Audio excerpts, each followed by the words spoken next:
நேத்து வந்தவெல்லாம் முதலமைச்சர் ஆகணும்னு கனவு காண்றான்னு சொல்றீங்க, அது நடக்கவே நடக்காதுன்னு சொல்றீங்க.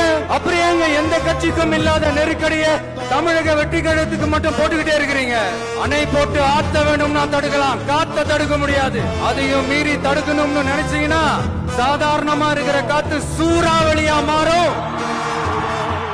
ஏன் சக்தி மிக்க புயலா கூட மாறும். எனது அருமை தமிழக வெற்றி கழக தோழர்களே, நான் மாநாட்டுல ஒரு விஷயத்தை ரொம்ப வலியுறுத்தி சொன்னேன், அதே தான் இங்க நான் திரும்பவும் ரிப்பீட் பண்றேன். இந்த மண் பிளவுவாத சக்திகளுக்கு எதிரான மண், சகோதரத்துவ மண், சமய நல்லிணக்கத்தை பேணும் சமூக நீதிக்கான மண்.